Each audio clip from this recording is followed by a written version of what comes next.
5, 4, 3, 2, 1, 0. All engine running. Liftoff. We have a liftoff.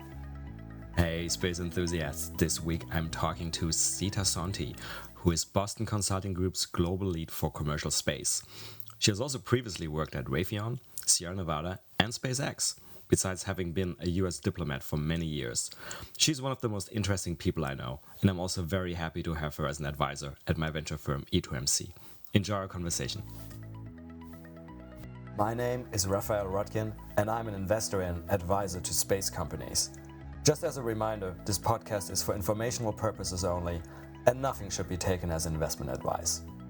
This podcast is sponsored by NanoAvionics, a satellite manufacturer and mission integrator. Their technologies enable many space companies worldwide to offer services that improve life right here on Earth, such as providing global connectivity, conducting Earth observation, or contributing to scientific discoveries. Check them out, and also check out my episode with their CEO and co-founder. Sadly, I am not a rocket scientist, but I'm an alumnus of the International Space University. ISU offers a number of educational programs about space worldwide. Check them out at isunet.edu. And just some final things before we start the episode about ourselves. If you enjoy the podcast, please leave us a 5-star rating on your favorite podcast platforms such as Apple or Spotify. If you want us help expand our work, you can do so and support us at www.patreon.com/Space Business Podcast, and we'll also put that link in the episode notes. And lastly, you can follow us on Twitter at podcast_space. Hello again, everybody. It's time for another episode, and I'm really thrilled this week because I have one of the members of E2MC's, that is my venture fund, E2MC's advisory boards with me. That's Sita Sonty. Welcome, Sita. Thank you, Raphael. It's very, very exciting to be joining your podcast for the first time, having been an avid listener until now, and now I get to speak with you, and I'm honored for the opportunity. Yes, and we actually speak. Fortunately, we speak quite often, but this is the first time we speak publicly for the benefit of everybody, hopefully. I hope people will agree to that.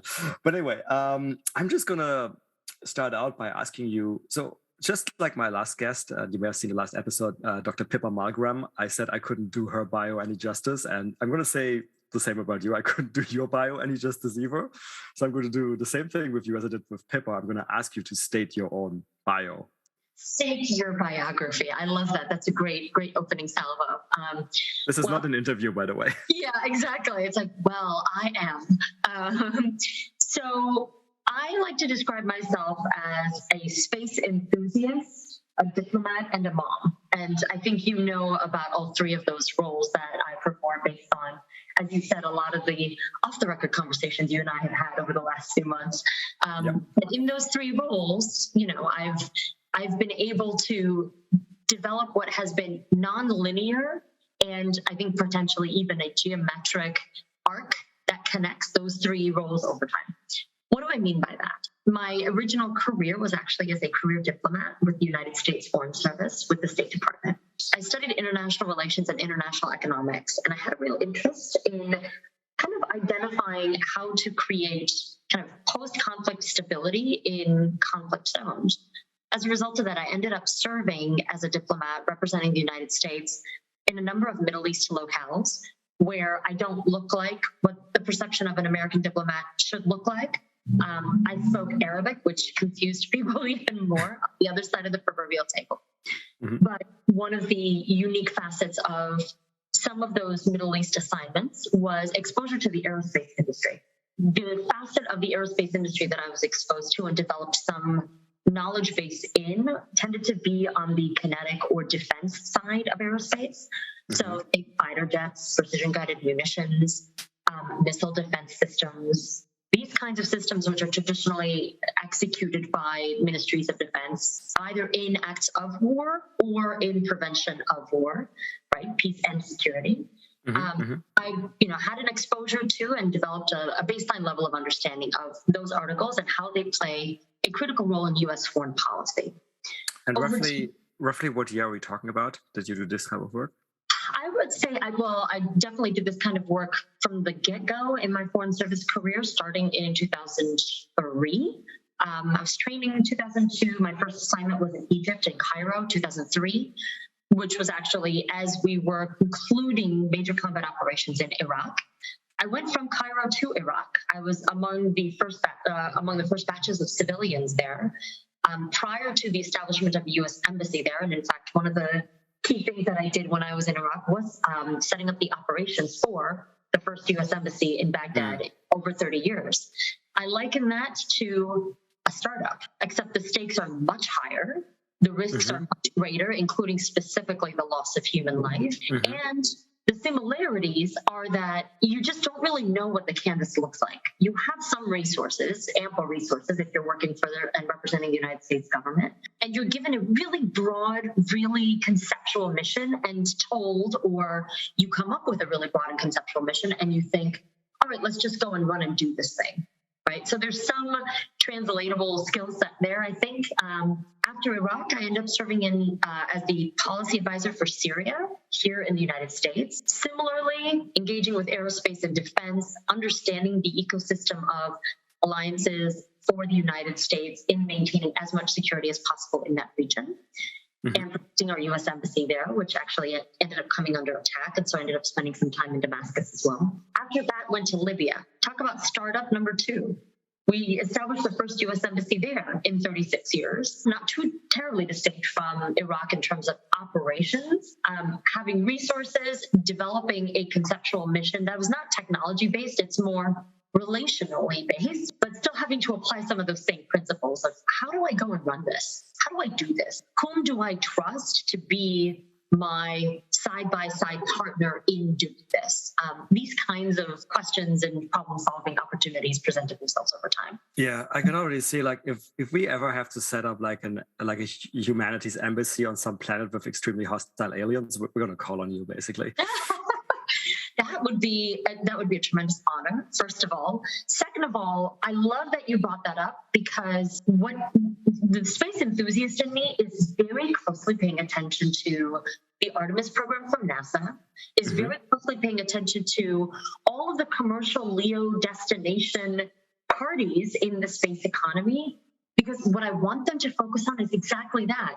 It's not just how do we, have food on Mars or in the moon or in these various orbital locations, but it's also how do we behave as humans? How do we interact with each other in a manner that is actually in accordance with the technology and the ecosystem that we're living in on a day-to-day basis? But we still have to develop methodologies to send secure transmitted messages, right, to each other as humans, and or maybe to other planetary species whom we haven't encountered yet. You have to figure out how to establish baseline communications methodology that doesn't just depend on the tech, but it depends on the people. So I think for the future of space exploration to be really sustainable and meaningful, you do need to have the EQ. That's always what I say. You do need to have the EQ to kind of undergird it. So there's a little bit of a connective tissue between the diplomatic experience and kind of making sense of what the future of space exploration not only could look like, but normatively should look like. Yeah, no, fully agreed.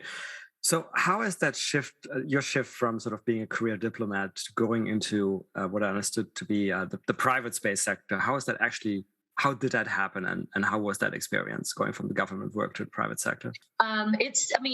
Going government, private government, I think any kind of change is difficult without question. I'd be the first to admit it. And yet, I would say one of the advantages of having been a career diplomat I've lived in 9 countries. That circumstance demands of one to be adaptable. So there's sort of it was both challenging, and luckily I had the benefit of some, preparation in that regard. Why? The why really came about on the role of me being a mom. So at some point I became a single mother of 2. I was serving in posts where I would have to spend, or would be expected to spend, very long periods of time away from my children. And that was just a sacrifice I personally was not willing to make. There's a number of career diplomats who make those sacrifices all the time, people in the military, and I actually had spent time away from my kids up until then. But there was a bit of a fork in the personal road that said, okay, I have to determine if I have a sustainable future as a diplomat and or if there's somewhere else that I can apply this knowledge and skill. And so I explored and was recruited by aerospace kind of at the same time. And I ended up essentially doing foreign military and direct commercial sales for Raytheon, more in the kinetic space, more in the articles of, defense transfer space, and yet also engaged in parts of what are currently the space value chain in rocket propulsion. So there was an opportunity to kind of enter the aerospace private sector in a more national security ecosystem, and yet learn about how some of these technologies could be applied for either civil or commercial application. And so that ended up giving me a bridge towards future positions in the private sector, namely as vice president at Nevada Corporation for International Business, and then as head of human spaceflight as well. Okay, cool. And I realize, of course, since I cut you off before, we basically interrupted you giving your bio, but that's fine. We can also kind of step through your bio throughout the whole episode. That works as well. So, okay, you're a diplomat corps to Raytheon, to Sierra Nevada, to SpaceX. Okay, so very different organizations, obviously. Government, let's call them, well, certainly in the case of Raytheon, sort of like big traditional defense contractor. Sierra Nevada, I always thought was a very interesting company, sort of, family-led, very fascinating company. And then, of course, SpaceX is sort of its animal by itself, I suppose. What are there sort of any interesting contrasts you would like to highlight between these types of companies? Oh, absolutely. I mean, they each have real strengths in how they deliver goods, services, products, and solutions to their various customer bases. And what's interesting is over time, you're seeing the overlap in some of the target.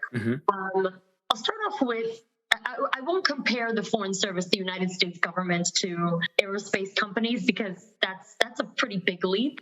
What I will say, though, is in order for the United States economy, which of course is what I had been and have been primarily representing, in order for the United States economy to continue to grow, to continue to play a meaningful leadership role in the future of space, broadly speaking, there needs to be alignment between what the corporations are making, how they're delivering it to the United States, how they're delivering it to the rest of the world, to the international marketplace. There needs to be alignment between what, how, and why. And it's the why piece that I think really crystallizes the mission of the United States government, and specifically the United States State Department's role in what I would call economic statecraft, right? So as a Foreign Service officer, I had one of many, we tend to have many roles, but one of the roles is actually to provide advocacy for the meaningful, national security aligned, justifiable transfer of technologies to international customers, depending upon what the nature of the bilateral relationship is like, depending on taxation, depending on, any number of factors. But at the end of the day, what was unique about representing essentially a sales function, a business development function on behalf of the United States government as a diplomat is that you always were aligned to the mission. It was mission first. And what is the mission? The mission is protecting and representing the American people. So there's a great, super inspirational mission that public service has that private industry, attempts to try to replicate and is occasionally aligned. So I wanted to, highlight what's so special about representing my country as I did. Raytheon, exactly right.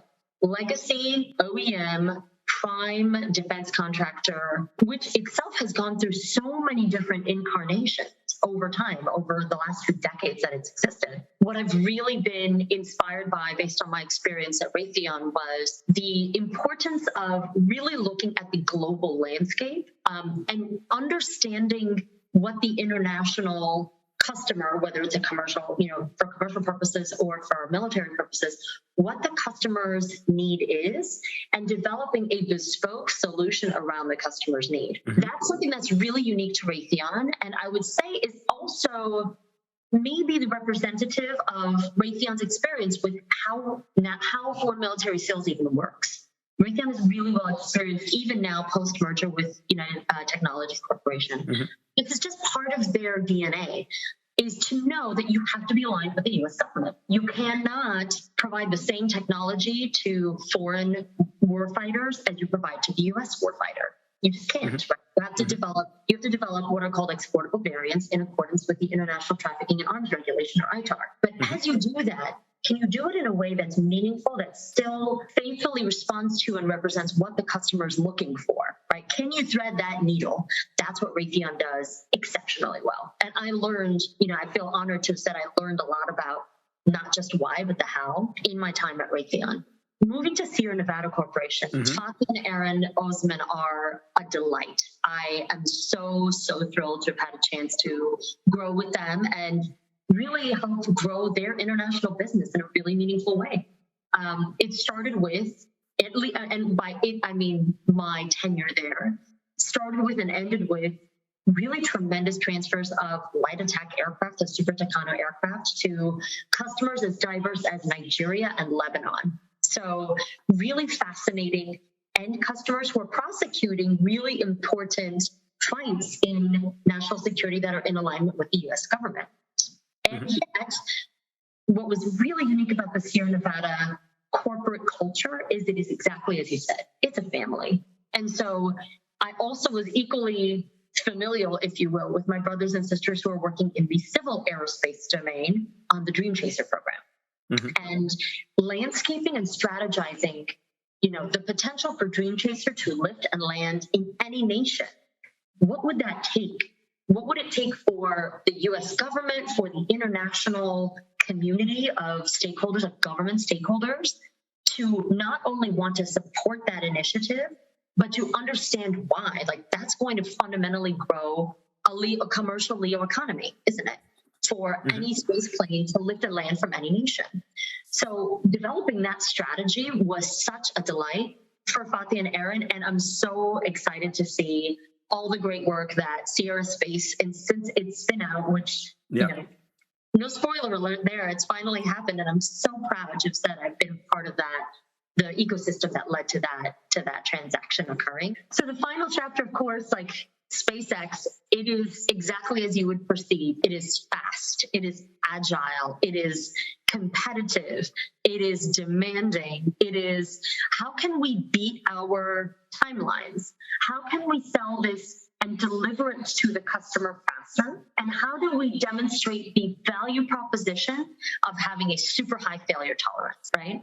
That is what characterizes all of SpaceX's tremendous success. And the willingness to encumber risk is absolutely part of the SpaceX DNA. And, to kind of conclude what feels like a long-winded response, so sorry about that. No worries. That is the other end of the spectrum from a personal experience standpoint. Being a U.S. diplomat, yes, I personally encumbered risk by living in places like Damascus, Tripoli, Baghdad, and Cairo during war or post-war. But the U.S. government is not about encumbering risk, right? On behalf it's probably about stability more than anything, I would have. Precisely. Yeah.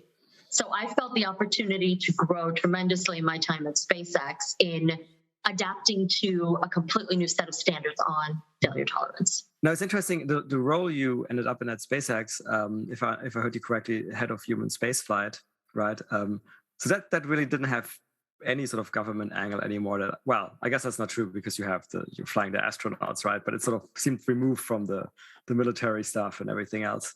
Is that something you chose on purpose? No, that's what SpaceX chose me for, interestingly. And I'll say, so yeah, I think to answer the question directly, yes. But we absolutely shaped what is now known as the Private Astronaut Mission, or the PAM program by NASA. And it's only through the existence of that Private Astronaut Mission platform that SpaceX is able to provide transportation to the International Space Station or any other destination for sovereign astronauts. Yes, you could go sort of a traditional commercial negotiation route. And, I'm not going to get into like the inside baseball of how we negotiated and with whom we negotiated.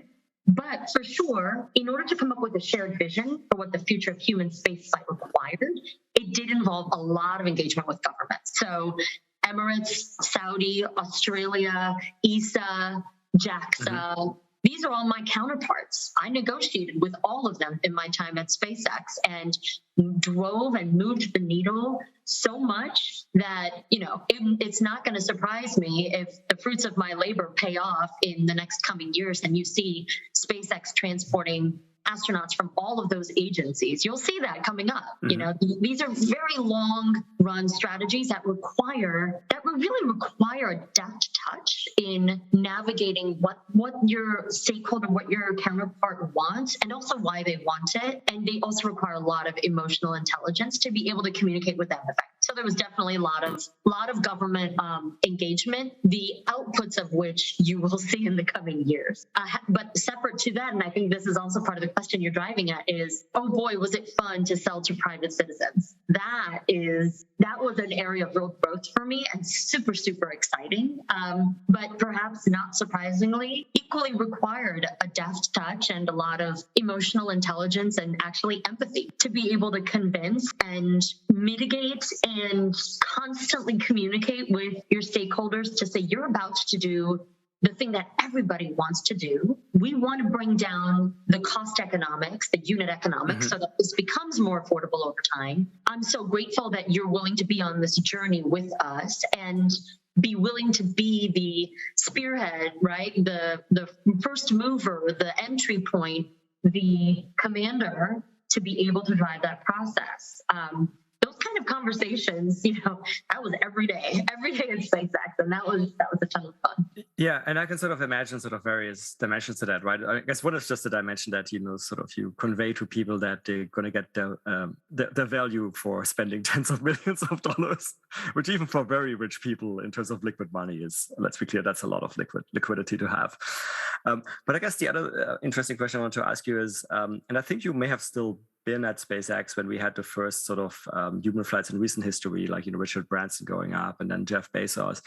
And there was obviously, there was quite a bit of backlash in some media quarters. Did that kind of flow into your conversation with potential clients? Is that something they were concerned about? Is that then something they kind of took on board in a certain way? Sort of, I don't know, maybe it's like, okay, we have to make sure we make our mission meaningful, or were there conversations around that? You know, that's a great question. On the first point, on the economics of it, absolutely.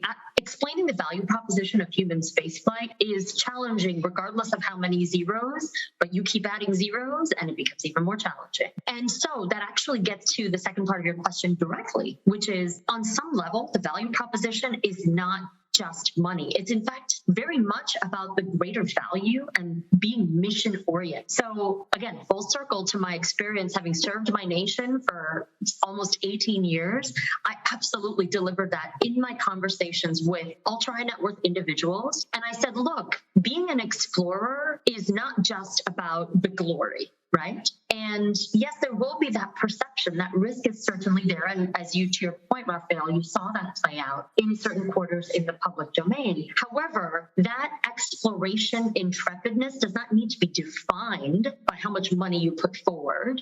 It doesn't need to be defined by that form of financial legacy, if you will. And I would convey, what other values do we want to deliver as part of shaping this mission? Yes, we can talk about the cool technology, and it is cool, but let's talk about greater humanistic values. Let's talk about diversity. Let's make sure that the people we take up are diverse in nature. Let's make sure that there's more women that get into every single spacecraft. Let's make sure that we are encumbering the unit economics and driving them down so that the future of human spaceflight is accessible to people with disabilities, to people who speak different languages, to people that are committed for space exploration to be not only an affordable, but to be a sustainable practice of the human experience. Those values, you can be an engineer, you know, and have the greatest of ideas, but having the emotional skill to be able to convey and shape those values, that's how we really put meaning behind it and really let that meaning drive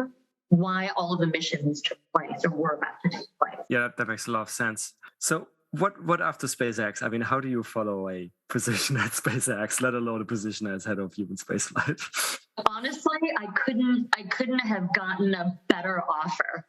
So think about it. Over the arc of this incredible, honored career, I've represented one primary stakeholder or one primary set of stakeholders. The first was literally the American people with great honor. The second was one corporation. The third was a corporation. The fourth was a corporation. The beauty now is running commercial space as a topic for Boston Consulting Group means I represent all of these stakeholders. And I have the honor of this platform where I can talk about values-based proposition, not value proposition only, right? Not just in terms of quantitative analysis that drives what a total addressable market is, what a customer's right to win is in that total addressable market, what the probability of win is, et cetera, which is very much half of what we do in teams for our various customers, but also the values proposition. Why commercial space? Or why civil space? Or why national security space? Why now? Why should customers look at new strategies? Why should they explore international partners? How should they explore international partners? How should they look for financing? Which is how you and I, of course, originally got connected. Thinking about these questions and strategizing with so many different stakeholders is an honor. It's an honor, and it is such an opportunity for growth because now I get to actually offer and espouse opinions to so many different CEOs, and I feel honored to say they trust our guidance because it's been informed by public service, by all the risks that are required to be accounted for, as well as grounded in industry reality. So what I find super interesting about the work you're doing now is probably the following, that probably a large part of, and correct me if I'm wrong, a large part of your customers are not sort of originally from the space industry. I mean, I'm sure you probably have some aerospace clients like your former employers, but probably many of your clients are not directly from the space industry, but maybe corporates from some other sectors, or maybe just general sovereign governments and so forth. So the first question I have is, how much of your assignments are they generally sort of a pull in the sense of that the clients come to you instead of like, oh my God, space, I got to learn about this. Can you help us? Or is it that you have existing, like, for example, large corporate clients and you have to hit them over the head? And it's like, guys, space is really important now. There's a lot of stuff going on. You should really learn about this. Let us do some work for you. It is all of the above. By which I mean, yes, we do absolutely have a sort of robust aerospace and defense practice. And those are exactly the kind of companies that I used to work for or represent. We also have a number of sovereign clients as well, which is truly an honor to be able to say, I'm still fully aligned in representing the United States government. And yet I have the honor of trusted relationships in former ministers of defense or foreign affairs or members of parliament who come to us and say, we're exploring expanding what our space strategy is. Can you come and inform us on what some of the goals are, what some of the targets could be, and how we can shape our thinking? So that's a real honor. And I think what's super intriguing about this platform, to your point, is consumer goods companies, Coca-Cola, Tide, L'Oreal, Revlon Cosmetics, industrial goods companies, companies like John Deere or Caterpillar, manufacturing companies and car companies, automotive, Porsche, Volkswagen, Ford, logistics companies, FedEx, GE. All of these companies stand to benefit from leveraging space technology. That is my mantra. That is my refrain. And I put a tagline on it that now a number of the partners at BCG they're singing in chorus with me. But my tagline, my refrain is, space is your supply chain. It needs to be integrated into your supply chain. For example, companies that are looking to have more secure and more resilient connectivity are increasingly looking towards SATCOM. SATCOM that not only leverages historically GEO, but increasingly MEO, and as we all know very recently, LEO platforms, LEO constellations, to be able to provide ultimately multi-orbit connectivity with rapidly evolving terminals, some of which could be ruggedized, some of which could be applied for in-flight connectivity, maritime connectivity, the tractor connectivity, the list of use cases goes on. But that's space. That requires an investment in space technology. And that kind of cutting edge thinking is super exciting when you ground it in the industry reality of here's how you can actually save money by placing these investments in your technology roadmap, by building it into your IRAD or into your CapEx, and actually making it a more resilient aspect of your supply chain for connectivity at your location. Same thing for oil and gas. Connecting an oil rig in a remote location where fiber is just not available, and ensuring that that connectivity is resilient, that you can place sensors on infrastructure, and those sensors can detect and pick up information and collect it, and potentially, if you add AI ML on top of it, analyze that data to be able to predict 6 months from now, here's how we expect this infrastructure to be able to continue to pump. Right. The last 3 weeks of data that we collected with this suite of tech gives us this prediction about the next 6 months of oil pumping. And if so, do we need to make any changes to our OPEX? This kind of supply chain thinking is new, it's exciting, and it's super interesting to, exactly as you said, non-space company. And so the beauty of BCG is we get to now sing the song of space is your supply chain, Earth observation, SATCOM, PNT, position navigation, timing, and eventually in-space industrial and space manufacturing. These kind of core competencies that are core to those of us who know the space value chain are certainly not core competencies to a Porsche or to a John Deere, but may become so over time if they understand and if we, in good faith, explain the unit economics right to them. So that is super, super interesting. It's challenging.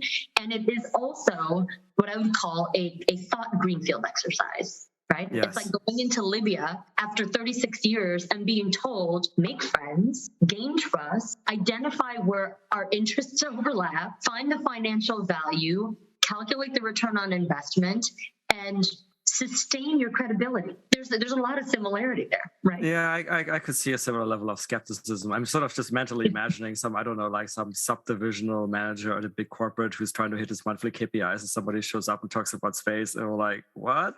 What's going on? Exactly that. They're like, why do I satellite? What? Why do I need to do this? I don't need to do this. I actually just need to get better engineers, right? I mean, there's always a rejoinder or a rebuttal for why a space investment is not necessary, unless you're in the industry like you and me. But if you're not, there's always a rejoinder, like, I don't need that. That's like highfalutin stuff. And then I sing my song and I say, actually, let me explain from a very basic unit economics perspective why I think this actually makes sense for you. But let me ground it in your reality, right? I'm not going to tell you the story of I'm making something really exciting and you're desperately going to want to be a part of it and give you FOMO. FOMO is not a strategy for corporate growth, right? But on the contrary, if you listen to what the customer is looking for, if you actually understand their problems and you think, can space technology be a part of the solution? Can space technology help you meet your ESG targets, right? Can you actually leverage an Earth observation platform to identify more accurately what your carbon emissions are in your locations, and then maybe calculate what a reduction plan looks like, and then measure it over time? We wouldn't even know about climate change were it not for Earth observation. That's right. That's like a common tagline in our industry. So to your point, there's definitely no shortage of hostile audiences, and yet what it takes to alleviate the hostility is listening and telling your story or identifying the value proposition in their terms, not in your own. So you've mentioned some examples of the use cases of space technology for non-space sectors already, like IoT connectivity and so forth. Is there any particular use cases you've seen that you are especially excited about that you want to highlight? All of them. Too many to mention. Too many to mention, exactly. But I'll say the ones that are, for sure most closely aligned to me, personally right now, are in what we call the space environment management. So space traffic management, space situational awareness, and space management. Those three are sort of the building blocks of what we call space environment, right? Those are all really interesting to me, and I know you and I have talked about some of them in our previous conversations. They're interesting to me because they have the full span of applications. They are super meaningful for national security. They literally will prevent space war, right? That's what I tell my kids. They're super meaningful for civil application. So we will have a much better and more sustainable access to space if we can control the traffic a little bit better and have a sort of better technology that will help us identify where various particles are to reduce the probability of a conjunction, to reduce the probability of a collision specifically as well, and to protect access to space for everyone all companies for all applications moving forward, so that it's not dominated or monopolized by any one party. And then finally, we want to keep space clean because we also want to be able to keep Earth clean, right? And so managing and understanding why space situational awareness is actually going to help us protect the Earth's sustainability from a very, conceptual but use case standpoint is very critical to me. So that I'm paying very close attention to who the new entrants are, what kind of solutions they're bringing online, and how they help solve problems for other companies, for sovereign governments, and ultimately for people like you and me. Yeah, it's interesting. And I mean, as you know, from our work together at the venture fund, we're also very keenly interested in SSA. It's also interesting where just by chance we're recording this on a day when one of your former employers, Raytheon, announced an acquisition of a British SSA company. So there seems to be quite a few people seeing something important there. Absolutely, okay. And that is non-trivial. It's super exciting, and I'm for me, it's validation of why that's so important and why it's so exciting for us. So we'll definitely keep our eyes on it. Okay, we changed tack a little bit. So from the corporates, which is a super interesting topic. We haven't even talked about the sovereign governments yet, but I suspect that we could go on for hours about that. But also, just by virtue of everything you're seeing, obviously also thinking a lot about sort of, I guess, the larger structure of the space economy. And if you don't mind, I'm just going to ask you a few questions. And since we don't have that much time, maybe I'll do like a rapid fire round. Just quick questions about structure of the space, space economy. And it's basically motivated by the fact that in this latest iteration of the space economy, right? And I think you sometimes say it's like the fourth iteration of space exploration. Some people say it's the third, but it doesn't matter. It's sort of the latest iteration. And I think one big thing that's happening is that we are going from a substantially government-driven sector, but also a sector that had other certain characteristics, like sometimes I even call it like a cottage industry. And what I mean by that is just that the unit numbers tended to be very small. And now we're going into this like type of sector that looks more commercial, right? So still big government presence, but certainly more private players, and also unit numbers going up, and there's some other characteristics. So in that context, in no particular order, some questions. As we are going towards higher unit numbers, hopefully, and the space sector expands and becomes bigger in many ways, is the supply chain set up to cope yet? Are we running any risks there? Yes, no, and yes. No, I would say the supply chain is not 100% there yet. And yeah, we are running some risks in the ability to deliver in a sustainable fashion. What I mean by that is, yes, launch has become increasingly commoditized. And so the unit economics are super attractive for all customers, especially the sovereign customers, to the point of your earlier question, but also the commercial ones. But are there enough providers online who have demonstrated successfully, who can make the international launch market more diverse in nature, even more competitive in nature, and meet the demand for constant launch, even in a climate where there's a Russia-Ukraine conflict happening, and you basically take out one major launch provider from that part of that piece of the supply chain. That's a challenge. That's a pressure point. And I think the solve for that, if any, is more money. We need investors coming in with higher failure tolerances, who understand that space technology is capital intensive and requires a high failure tolerance. We need governments coming in and having more flexibility in their procurement strategies as well. And by governments, I'm including national security customers and civil customers as well, to say we do need more satellite connectivity. We need more proliferation, whether it's in LEO or GEO, but more multi-orbit satellite connectivity solutions. But we need it to happen in a way that allows for the agility for commercial companies to answer the need, as opposed to just governments using their sort of government-owned, government-operated methodology. So that change also needs to occur. And that will help move the needle from a supply chain perspective as well. So I think a little bit of shift in the economics of investing in space will actually help move the needle to ensure supply chain resiliency, to help meet the demand signals as they come along in a more rapid time frame. Okay, makes sense. So second question, and I apologize, I just realized I wrote down his questions, and now I realize we could discuss each one of those probably for an hour or two. I'm saying rapid fire round, so there we go. So the next question was, do do you think with the space assets we already have and those which are coming online, and here I'm talking upstream, right, hardware.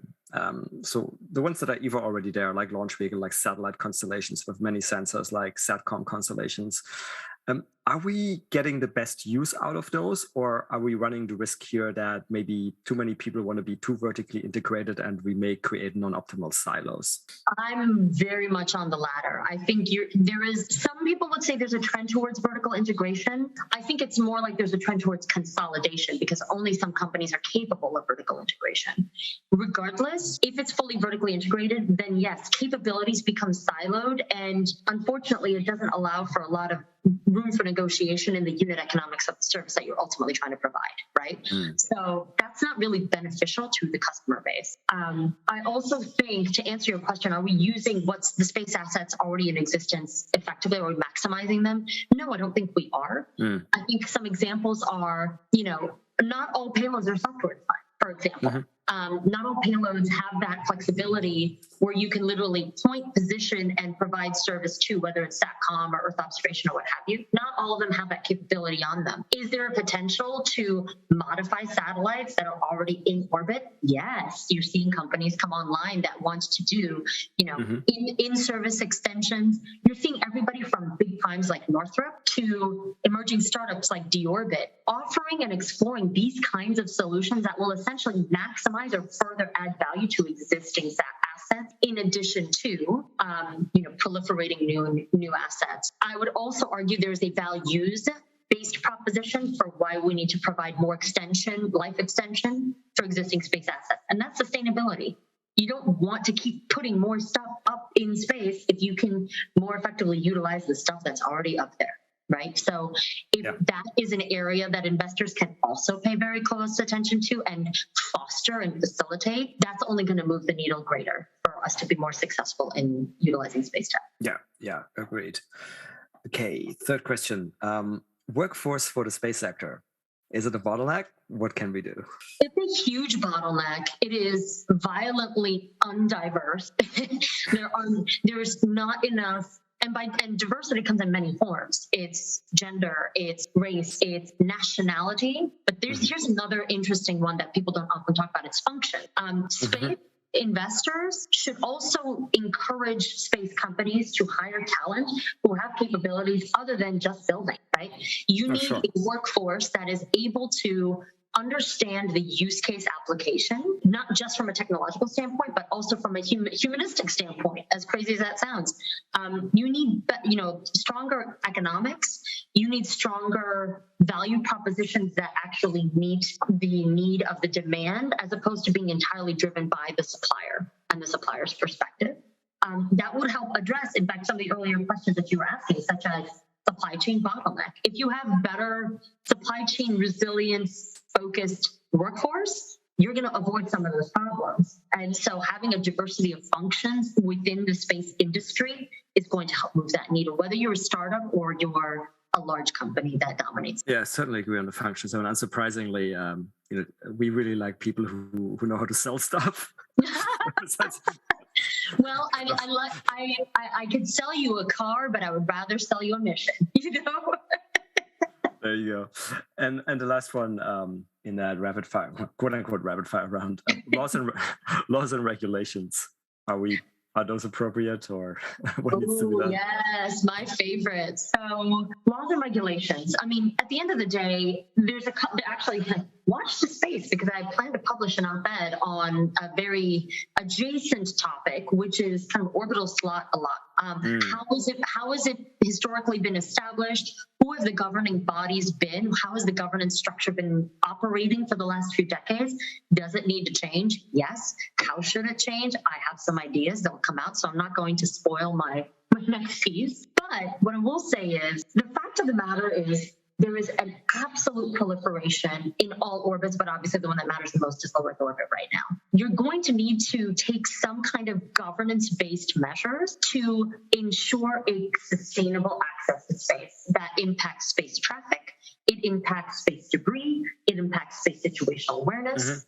And those are going to be not only driven by the economics, right? Like who's investing in these technologies, but also need to be informed by the government. So I actually do think the regulatory structure such as it exists today, both in the United States but also globally, does need to be updated and is in desperate need of an update. The other piece from a laws and regulations standpoint there's two other pieces that I think. One of them is spectrum landing rights is really driving a lot of dynamics for success in the SATCOM segment of the space value chain. If you have the rights, then you can, deliver your service, you can test your service, you can make sure that it works on that spot, on the map, on the globe. That ends up also being a regulatory lever, either in an opportunistic sense or a barrier to entry. And so there may be some room to grow in how spectrum rights are allocated, or at least among the companies who are interested in SATCOM in understanding and working with that a little bit better. There's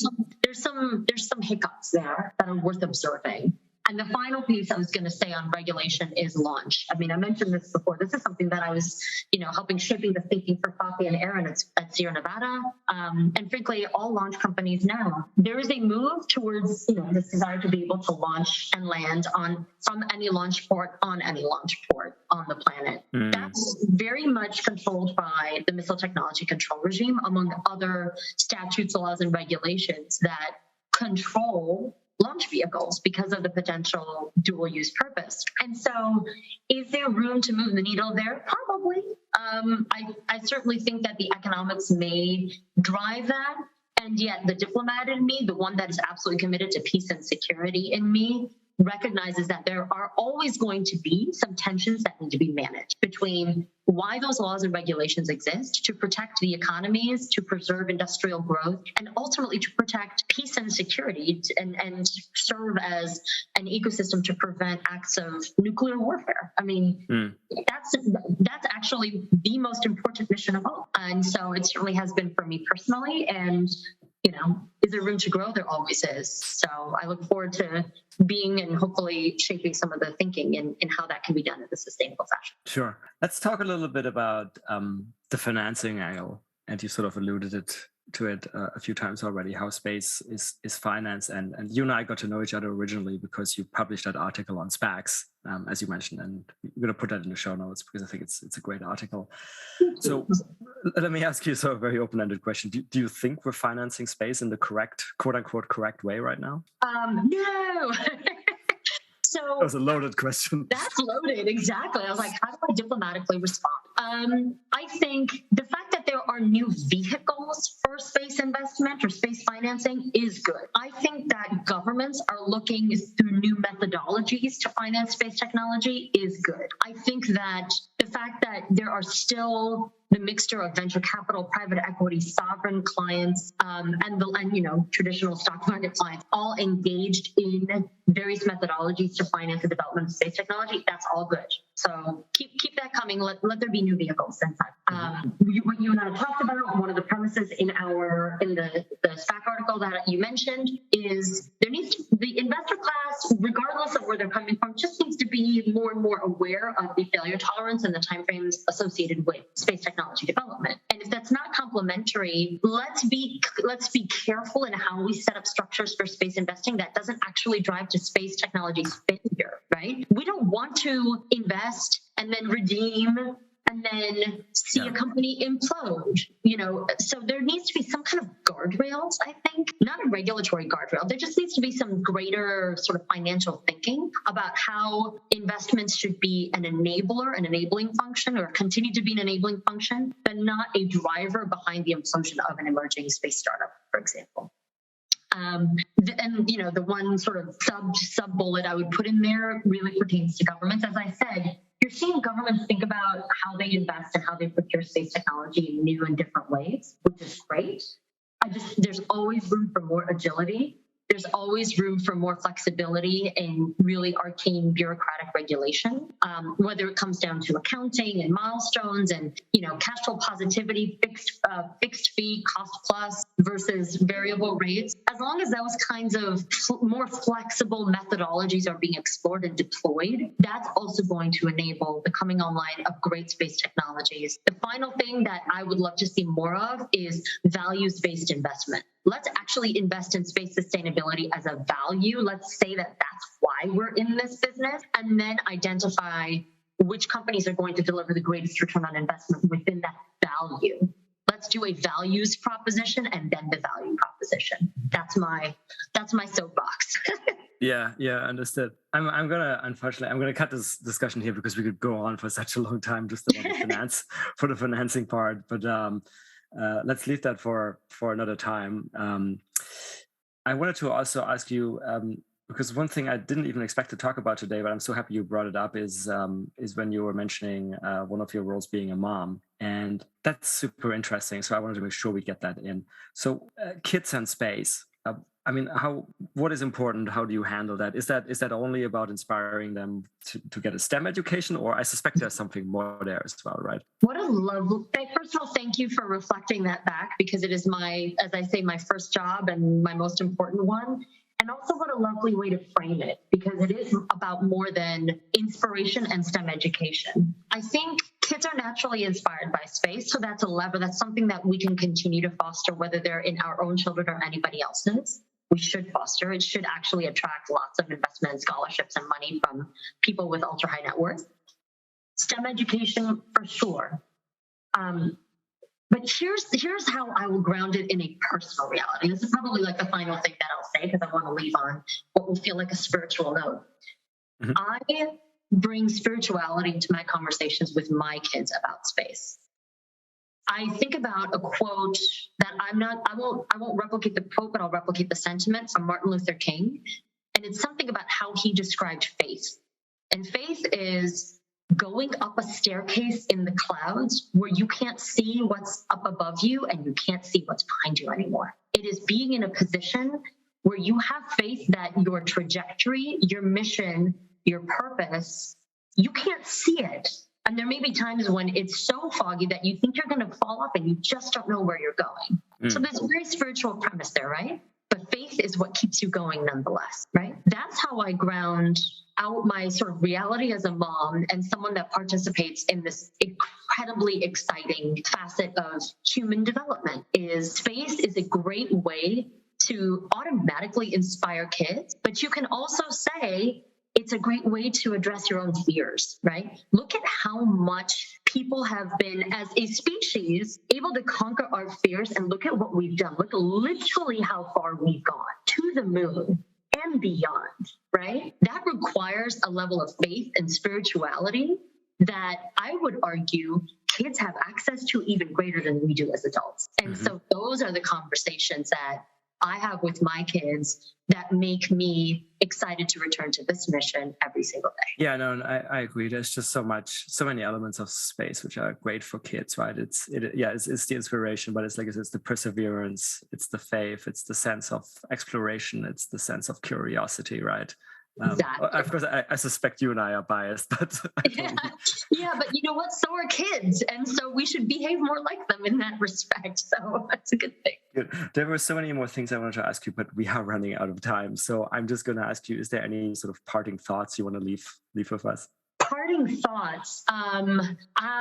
Let's see. I think the parting thoughts really are: anyone who is interested in investing in space, think about that values-based proposition in addition to the value proposition, because that will help keep us grounded in something that is ethical, right? Sustainable, represents humanistic values, and really prioritizes all people instead of just one or two. We ultimately want this to be something that benefits as many members of our species as possible. And so to completely stay aligned with that philosophy throughout, let's always start with the values proposition and then think about the value. Terrific. And my closing note actually would be, you've talked about your career arc, right? And how you've served different constituencies ranging from the people of the US to various companies, other governments, and so forth. And I look at your career, and something tells me actually the one role that's missing from your career is probably being a teacher at some point in time. Obviously, you're a teacher to your kids, which is great, but sort of a broader teacher, imparting your knowledge. And in that regard, I'm very happy, as we are both going to be teaching the kids at the Space Studies program of International Space University next week. So I'm very much looking forward to that. Thank you. And I want to thank you for your partnership in that, because yes, I think if there's one role that I probably want to sunset in eventually, it is teaching, without question. And I'm really excited that you and I will be in Portugal next week, teaching students and getting them as excited about the who, the how, the what kind of money, but then ultimately the why. And so I'm really, really excited about starting that new chapter and appreciate your partnership in that. Absolutely. Great note to close on, and look forward to seeing you next week. Awesome. Thank you, Raphael. Thanks again for the opportunity. See you soon. And that's a wrap for another nominal episode of the Space Business Podcast. Once more, if you enjoyed this, please leave us a 5-star rating on your favorite podcast platforms such as Apple or Spotify. You can follow us on Twitter at podcast_space. You can support us at www.patreon.com/Space Business Podcast. Lastly, if you have any feedback, including ideas for guests, and that may include yourself if you have an interesting space story to tell, or interested in being a sponsor, drop us an email at spacebusinesspodcast@gmail.com. See you for the next episode.